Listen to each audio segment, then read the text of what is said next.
कि महात्मा गांधी हमारे देश के बापू हैं, जो देश की स्वतंत्रता को हम आज़ादी दिलाने में उन्होंने अंग्रेजों से लड़ने का काम किया।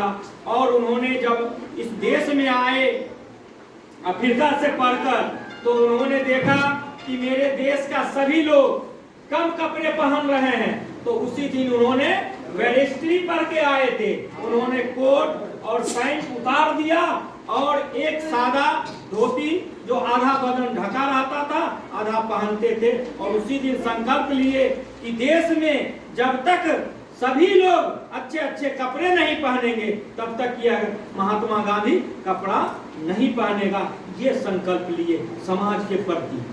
आप समझ सकते हैं कि वह व्यक्तित्व कितना महान होगा जो पूरे विश्व में शांति का संदेश देने का काम किए। आज बड़े बड़े देशों में महात्मा गांधी की तस्वीर लगाकर पूजा की जाती है।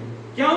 क्योंकि उन्होंने एक अच्छा कर्तव्य किया, उन्होंने एक अच्छा परफॉर्मेंस किया और समाज को, हमारे देश में सभी को एकजुट रखने में अच्छा काम किया। इसलिए बच्चों, मैं यही कहना चाहता हूं कि आप इन महापुरुषों को, जितने भी महान नायक हैं हमारे समाज में, उनको हम याद करें। और एक आने वाला जयंती है, वो जयंती है, कौन जयंती है बोलो तो? 1/14 को एक जयंती मनाई जाएगी। कौन जयंती है? डॉक्टर बाबा साहब भीमराव अंबेडकर की जयंती मनाई जाती है। अब देखो उनकी कितनी बड़ी सोच थी। उन्होंने कहा कि शिक्षा वह शेरनी का दूध है जो पिएगा वह दहाड़ेगा। शिक्षा ही एक ऐसी चीज है जो दुनिया में तुम्हें हर जगह पूजा की जाएगी।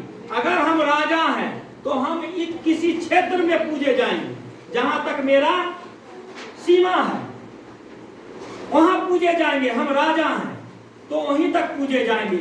लेकिन विद्वान सर्वत्र पूज्यते, बाबा साहब ने कहा कि तुम विद्वान बनो और तुम सभी जगह, देश दुनिया पूरे ग्लोब में तुम्हारा नाम होगा और रोशन होगा।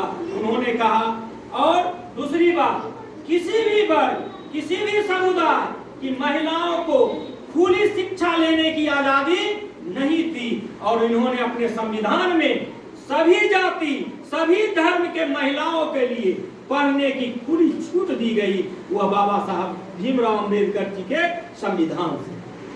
इसलिए हमेशा याद रखो कि शिक्षा ही वह रोशनी है जो तुमको ऊपर तक ले जा सकता है। शिक्षा के बिना पूरा दुनिया तुम्हारे लिए अंधेरा है। अगर तुम आगे बढ़ना चाहते हो तो बाबा साहब भीमराव अंबेडकर की एक कथन हमेशा याद रखो कि शिक्षा वह शेरनी का दूध है